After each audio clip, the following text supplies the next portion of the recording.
Малый Гнездяковский переулок. Сегодня здесь шумновато, активно ведутся дорожные работы. Перед нами памятный многим москвичам дворец бракосочетания номер 1, многие годы соединяющий любящие сердца. Но также бросается в глаза небывалое скопление на узкой улице полиции, ОМОНа, а также автозаков и других спецмашин. Это потому, что в находящемся рядом здании Верховного суда рассматриваются апелляционные жалобы крымских татар, осужденных за терроризм, захват власти и принадлежность к пресловутому Хизбут Тахриру. Как видим, здание суда еще не достроено, но работа в нем уже кипит. Энверу Мамутову присудили 17 лет, остальным Рустему Абельтарову, Зеври Апсиитову, Ремзи Неметову по 9 лет. Всего на 44 года. Поддержать осужденных собралось множество народа. Подавляющее большинство, около 100 человек, это земляки, специально приехавшие из Крыма. Половина собравшихся смогла пройти в здание, остальным придется дожидаться решения суда на улице в окружении силовиков.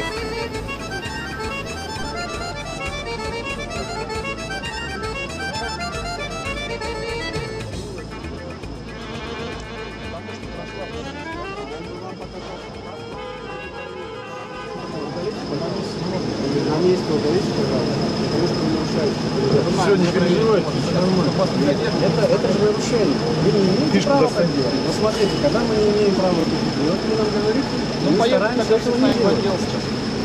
А смысл какой? Мы не собираемся продолжать, я еще раз проверяем. Вы не нарушаете закон, потому что прошла публичная акция. Все, не более того. Все, вот не более. Просто паспорт не может продемонстрировать, и на это очевидно.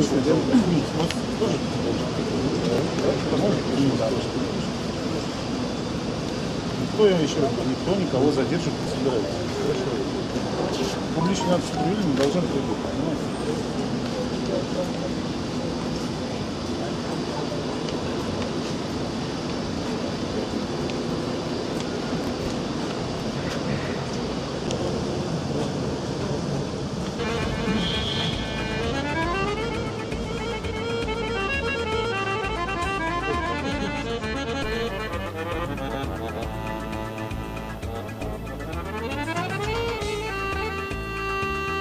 Этот адрес, Малый Харитоневский переулок, дом 12, наверное, надолго запомнится многим крымским татарам.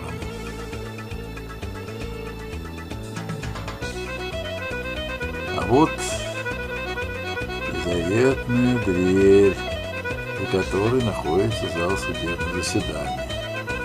Сейчас она закрыта, там вершится суд.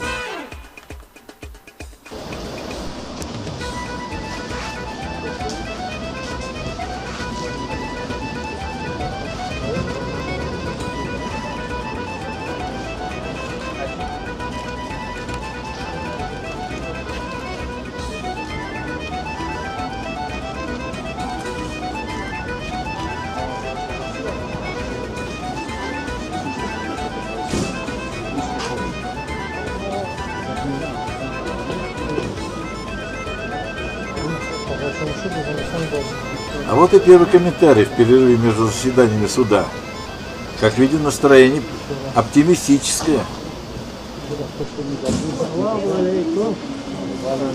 Сказали, что можно перекурить 15 минут. Потом нам, да, опять мы можем заходить? Или вызвать по списку. Прокурор, короче, Скачуху дал, короче, тихо уменьшить срок до эффекта. Ну, Шангуля. Насколько вы решили? Ну, он конкретно не сказал, вот за эти статьи, да. И салат. Ну, что, ребят, хорошо, вроде. А у Брахмана Роман. Нам удалось пройти в помещение суда. Ну, пусть не в зал заседания, но хотя бы посидеть в коридоре.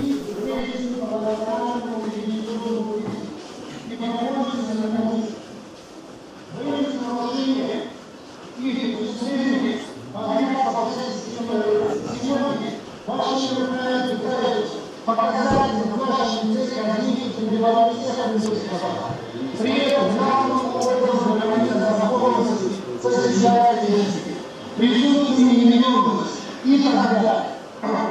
Исчезли и особенно выбор зарабатывать деньги на границе людей. Я надеюсь, что вы нанесете справедливое наказание жизни и исполнять ответственности просто жизни. Откуда наших предстоит ответить на задачи вашей гигантской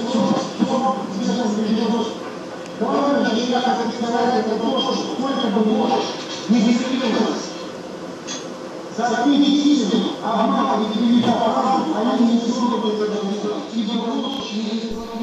Здесь установлен большой экран, с которым можно наблюдать, что происходит в зале заседаний. К сожалению, слов не разобрать, качество звучания не очень, как вы видите. Нам уже остается только надеяться, всматриваться и предполагать, какое же решение примет суд. Сейчас заключенный произносит свое последнее слово.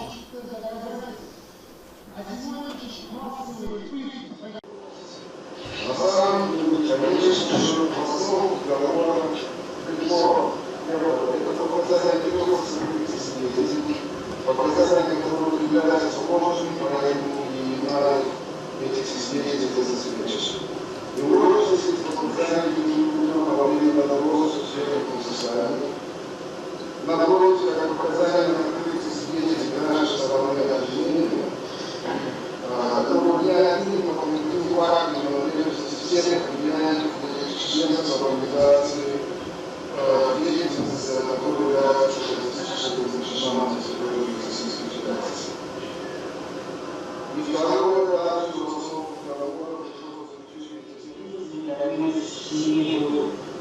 также который остался абонентом без мужа и сына, который нуждается в моей заботе и помощи семьи. Я проживаю в республике Крым, городе Новочеркасске, характеризующую помощниками страны.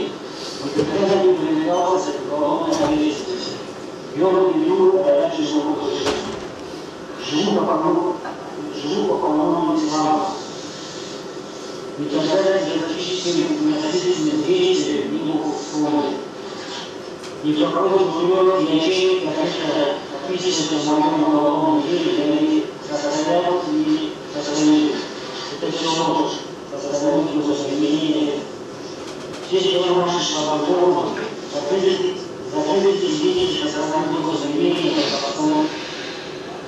Давай показания, постоянно путать своих показаний, давай показания тех событий, которых вообще не было.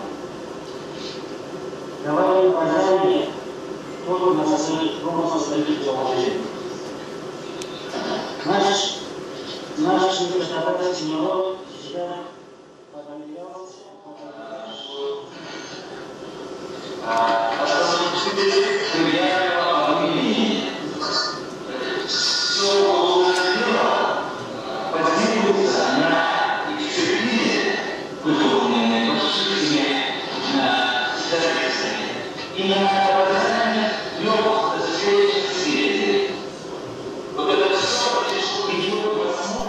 Это последний перерыв заседания суда перед оглашением решения апелляционной инстанции.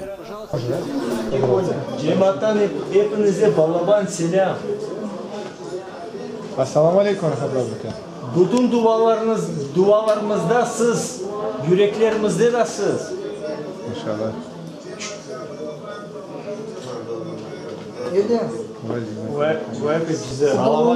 Земли. Сейчас будет приговор, да? Да. Ильдар Рамазан Малбра. Салам алейкум. От твоей семьи тебе привет. Был дома, все нормально. Алхамдулилля, не переживай. Вам тоже, братья, всем привет из Крыма. Злер чохмас мунда, бег чохмас. Алейкум салям. Давайте, держитесь, братья, мы с вами. Мы вас всех ждем. Эльвирагай. Адвоката Дагира Хасова окружили женщины из Чечни и Башкирии, матери и жены осужденных по делу Хизбут Тахрир. В колонии, с конца мая прошлого года. И что? Он теперь сейчас сидит постоянно в ШИЗО и карцер. ЕПКТ он находится, но на данный момент он в карцере. Тюрьма в тюрьме. Даже Ну, в вот 3 раза. это как раз таки запрещено. Ему усиливает режим, получается. Усиливает, А ему вообще он режим дали? надуман. Или строгий? Строгий, 16 да? лет строгий Ой. режим. И вот на данный момент он сейчас тоже находится в карцере. В карцере находится дополнительно. Вот сейчас только он. Осудили его когда? В этом году?